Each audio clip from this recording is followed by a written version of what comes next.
Kalau murid mulai kritis, ya, bab spiritual itu no kritis. Bab intelektual ente wajib 5. Jadi kalau saya ngajar filsafat, ente harus bilang limaza, why, gitu. Tapi kalau saya ngajar tasawuf, itu jangan bertanya kenapa. Jadi ntar lihat-lihat ya, saya lagi pakai baju apa ya? Baju tasawuf apa baju falsafah, apa baju hadis? Kalau baju hadis boleh, itu hadis sahih gak sih gitu, itu boleh ngomong gitu. Tapi kalau kita lagi menggunakan pakaian irsyad kemursyidaan yang diijazahkan guru, antum siap-siap. Makanya conditioning sebelum ngajinya kita biasanya buka, dan ini lagi bab tasawuf. Banyak yang protes kepada saya waktu di kampus ya. Waktu itu mereka nggak tahu kalau kita praktisi tasawuf ya, dikira saya ini orang filsafat murni aja. Ini apa ini, tasawuf ini membunuh sifat kritis. Makanya ada dosen mengatakan tasawuf itu mematikan jiwa kritis. Loh, dia nggak ngerti. Kalau dalam tasawuf itu ada masa seseorang harus ikut dulu panduan, nanti setelah itu baru masa dia mengkritisi panduan. Ada masanya. Ibn Arabi itu mengkritisi maqamat banyak sekali. Ya. Al-Harawi mengkritisi maqamat banyak sekali. Ghazali itu mengkritisi maqamat banyak sekali, termasuk Sya'rani. Nah, sampai dia selesai dalam bab spiritual. Karena spiritual itu, rohani itu dia ghair mutahayyiz, dia tidak bertempat, dia tidak berdimensi di alam materi dan alam intelektual. Maka akal tidak akan sanggup untuk menanyakannya. Wala majala lis-su'al fi, dan pertanyaan-pertanyaan rasio nggak masuk ke dalamnya, nggak masuk. Bisa dijelaskan, tapi antum nggak masuk. Coba dari semua orang, kenapa Nabi Muhammad yang dipilih Mi'raj? Apa jawabannya? Oh, dia orang terbaik ya. Terus kenapa dia orang terbaik, bukan aneh gitu? Ente bilang gitu nggak? Dari semua orang, kenapa ente bukan sayyid, dia sayyid? Suka-suka Allah dong. Nah, itu kira-kira gitu. Guru nih punya ilmu, punya hak mentalkin, terus dia nggak mentalkin ente, terus protes. Lebih mulia duit, mohon maaf, atau ijazah talqin, irsyad? Mana yang lebih mulia? Bolehkah saya maksa ke orang kaya, saya minta duit dia, kasih duit, bisa nggak? Boleh nggak? Boleh aja, tapi kan kurang ajar, nanti didor sama dia. Kamu coba-coba mati kita, atau dilaporkan. Betul? Kita biasanya buat proposal, kita baik-baik, ngemis-ngemis depan orangnya, ya, pengemis intelektual, pengemis berdasi, kan sekarang banyak pakai proposal ya. Hati-hati. Antum untuk buat satu project itu mesti buat proposal ke orang-orang kaya. Dan Sayyidina Ali mengatakan al-arif billah aghna mimman kana lahu malun wa banun. Ya, orang yang mengenal Allah lebih kaya daripada orang yang kaya harta dan kaya keluarga. Maka kalau meminta kepadanya mesti pakai adab juga. Ya. Dia memberi bukan kenapa-napa ya, suka-suka dia mau beri kapan. Ya, mau ente disuruh ya hayu qayyum 1000 tahun juga nggak apa-apa, kan usul itu sebenarnya. Ya, sebenarnya zikir yang diberikan itu kalau orang faham itu sudah ujung-ujung maqamat itu sudah. Tapi kan orang maunya dia ngikutin kurikulum ya. Kalau di tasawuf itu kan kurikulum itu sebenarnya hanya tata cara aja. Sebenarnya Allah kalau mau dipindahin aja orang ke samping. Ya, itu namanya majzub, atau orang yang disebut dalam wazujbi al-mamzuj, orang yang dilempar masuk ke makomat yang dia nggak tahu itu. Ya. Ingin menjadi murid sejati, ini bukan doktrin, tapi ini adab. Ini wilayahnya wilayah rohani, bukan wilayah akal. Kalau wilayah akal silakan nanya, wilayah fikih silakan nanya. Kenapa hukumnya begini? Mana dalilnya? Jadi ketika ada yang nanya sama kita, kenapa orang tarekat itu, sufi itu ditanya mana dalilnya? Dia cuma bilang, ya pejamkan mata, sebut nama Allah di hati, rasakan sendiri. Mana dalilnya? Tanya Buya Yuna lah ya, yang punya program mana dalilnya. Ada dalil tertulis, ada dalil yang tidak tertulis tapi terasa. Pilih, diceritakan rasa madu atau meminum mencicipi madu. Lebih mana? Lebih kuat mana?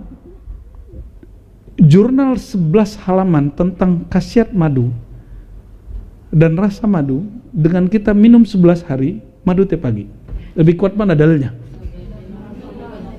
Oke, paham. Orang thariqah itu dalil. Udah gak usah banyak tanya, minum gitu. Gak usah banyak tanya, nih minum nih madunya. Maka ada dalil itu kalau belum nyampe kepada barang yang dituju. Maka para masyayikh kita mengatakan, nahnu nastadillu bihi la nastadillu alaih. Kita itu berdalil dengan objeknya langsung, bukan dengan teori-teori. Ilmu kalam, ilmu filsafat, ilmu apalagi itu semuanya berdalil bukan dengan Allah itu sendiri. Allah butuh dalil selain dirinya nggak? Allah memerlukan dalil selain dirinya nggak? Membuktikan bahwa dia ada? Nggak perlu. Apakah alam ini bukti Allah? Secara ilmu akidah, ilmu kalam dan filsafat iya. Tapi Allah perlu alamkah membuktikan dirinya ada? Gimana? Atau alam memerlukan di Allah Ta'ala? Apa yang ada pada alam sehingga alam itu menghantarkan orang kepada Allah? Kalau bukan ada nama, fi'il, kun, kudrat, iradat di situ nggak nyampe. Jadi orang beristidlal, berdalil dengan alam atas wujudnya Allah itu terhijab. Tapi dia mengatakan alam itu pada hakikatnya kudrat, iradat Allah yang Allah manifestkan, itu baru dia mengenal Allah ya. Jadi itu bab akidah. Ente boleh banyak nanya karena emang wilayah nanya-nanya. Kalau di sini wilayah nanya nggak? Coba lagi talqin, guru bilang baca istighfar, terus ngomong, ini perasaan hari ini nggak ada dosa deh. Terus guru ngomong, pejam mata. Ini aliran apa lagi nih pejam mata? Kunci lidah. Apalagi emang Rasulullah pernah kunci lidah? Mana dalilnya Bu ya? Dalam hati orang udah nangis semua, dia masih mikir. Orang la ilaha illallah, la ilaha, udah asik, dia masih mikir. Suaranya dikencengin lagi. Rasulullah kan kalau zikir suaranya lembut-lembut. Jadi orang menikmati selama 2 jam, dia tersiksa selama 2 jam. Akibat 5 apa-apa nih, mana dalilnya gitu. Hati ya, jadi antum tuh kritis bukan pada tempatnya. Kritislah fi mahalli, dalam objeknya. Objek kritis apa aja tadi?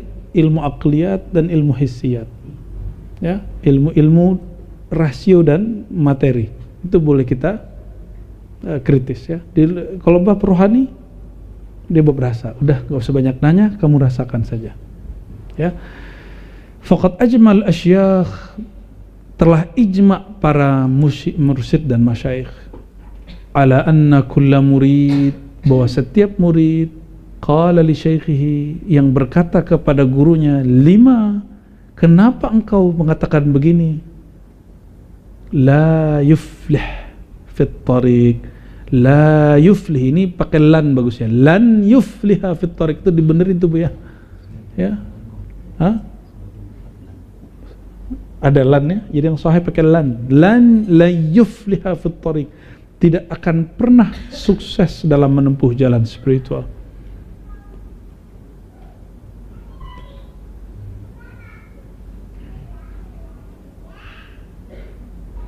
Wa kana Syekh Abdul Rahman Al-Jili yaqul, rubbama muni'al murid min az-ziyadah fil maqamat li ajli qawlihi li syaikhihi lima. Boleh jadi terhalangnya seorang murid, muni'al murid, terhalangnya seorang murid daripada naik maqam, bukan karena dia tidak cerdas, bukan karena dia tidak berwirid, tapi adab batiniahnya dia masih mempertanyakan gurunya. Berarti ente nggak percaya amat sama guru itu. Berarti trust kepada syekh itu syartun lazimun lil wusul.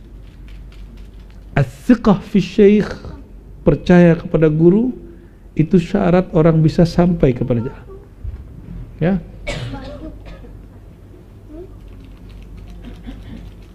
Kalau lagi dipotong rambut sama orang terus kita nggak percaya, kita gerak-gerak kan, jadi nggak ada rambutnya itu.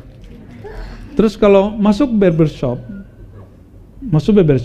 terus antum pasrah, udahlah terserah kamu, yang penting bagus gitu. Saya kalau masuk ke barbershop begitu aja, yang penting bagus, udah ala-ala dia aja tuh, agak jelas kan. Tahu-tahu bagus. Kalau saya mikir, jangan begitu, akhirnya terganggu, fokusnya terganggu. Sering jadinya nggak jelas. Akhirnya rambut kita dipendekin lagi supaya jadi jelas. Itu baru ke barbershop. Sifatnya ngurusin yang zahir, apalagi ngurusin menata kalbu.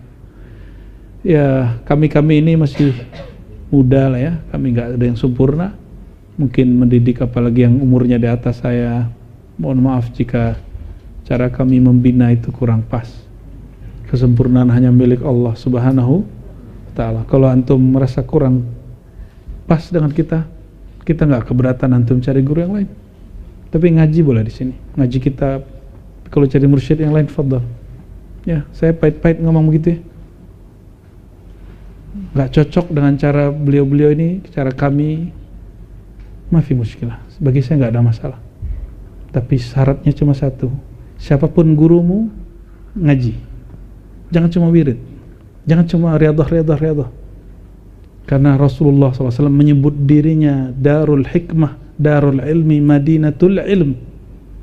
Maka pintu menuju Rasulullah SAW itu hanya satu bab, al-ilm. Maka setersesat apapun orang berthariqah, kalau dia ngaji ilmu, dia akan diselamatkan oleh Allah SWT. Ya, al-ilmu lillah wa ya'bal ilmu illa ayyakuna lillah. Ilmu itu milik Allah. Sejauh apapun orang tersesat gitu, makna jauhnya, Allah akan selamatkan dia.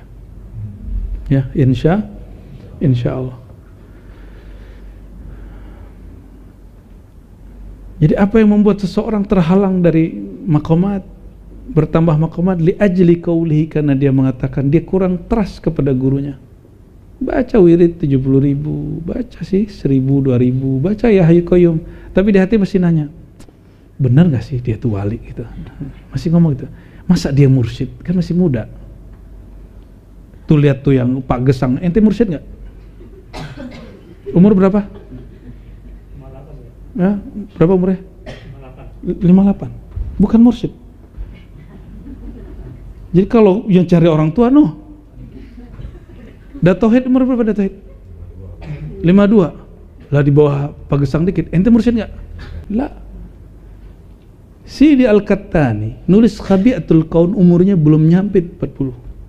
Itu tulisannya hampir 300 kitab, semuanya ilmu ma'rifat. Dia nulis sebelum umur 40. Dan dia mentajdid thariqat ayahandanya, thariqat Qattaniyah Muhammadiyah, menjadi Qattaniyah yang terbaru, yang lebih kepada Sir Ahmadi. Umurnya nggak 40. Secara biologis. Jadi yang disebut tua biologis itu apa? Nggak ngaruh. Jadi yang disebut di Quran, falamma balagha ashuddahu wa balagha 40 sanah. Ketika dia sudah kuat dan sampai 40 tahun. Ada 40 tahun biologis, ada 40 tahun apa? Nih, biar gampang. Malaikat ta'rujul malaikatu ke langit berapa lama? Malaikat ke naik. Surah Al-Ma'arij buka. Ta'rujul malaikatu fi yawmin kana miqdaruhu Terus benar 1000.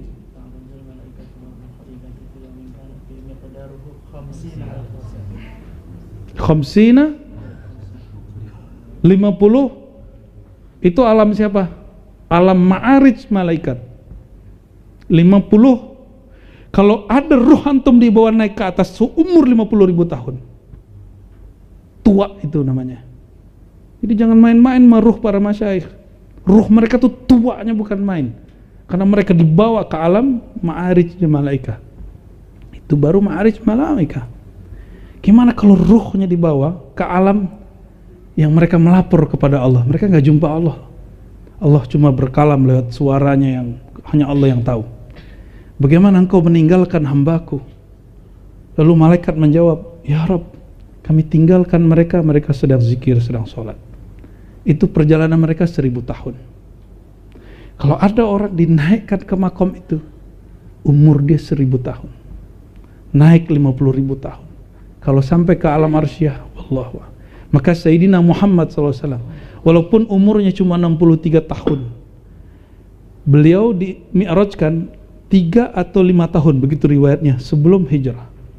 Berarti umurnya 50. Di umur 50 beliau mi'raj. Oke? Masuk ke alam arsyah. Alam arsyah itu sudah kesana lagi, udah unlimited sudah. Umur beliau lebih tua bahkan dari semua makhluk yang ada di alam semesta. Umur rohaninya. Jadi berapa umur rohaninya dulu, dia akan kembali melakukan itu, perjalanan itu. Ya, jadi orang-orang yang hari ini terlihat tua, muda, jangan tertipu dengan pandangan zahir itu. Ya, maka kemampuan antum memahami kemakrifatan itu menentukan umur rohaninya nanti. Ya, jadi serius gitu ya. Allahumma sholli ala sayyidina Muhammad. Yang gampang, Lailatul Qadar satu malam berapa tahun? 1000 bulan. 1000 bulan itu berapa tahun?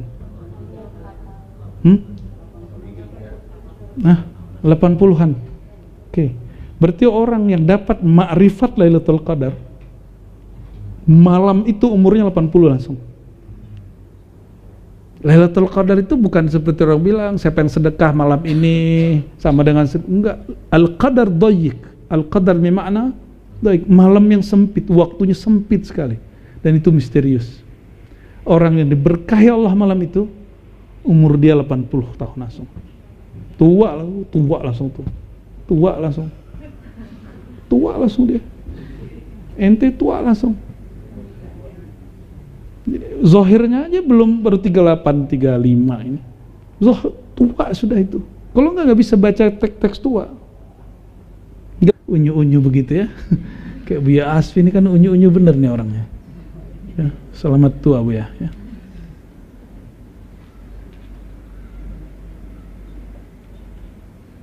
Bayangkan masyayikh mengatakan dalam Sidi Ahmad Zaini Dahlan, man arafa Allah, siapa yang kenal Allah, fa kullu lailatin lailatul qadar. Ada teks begitu ya. Itu kitab diwasiatkan beliau kepada muridnya Bakri Syata. Apa kata beliau? Kitab ini yughni anka an jamil kutub. Kitab ini cukup kamu pegang dari semua kitab yang saya ajarkan. Kitab apa judulnya? Jami Usul atau apa gitu ya. Jami Usul apa tentang tasawuf. Dan di situ ada satu kalimat, siapa yang kenal Allah, maka setiap malam dia sama dengan dapat Lailatul Qadar. Kalau orang udah kenal Allah, berarti dia udah berapa tahun tuh umurnya tuh, ya?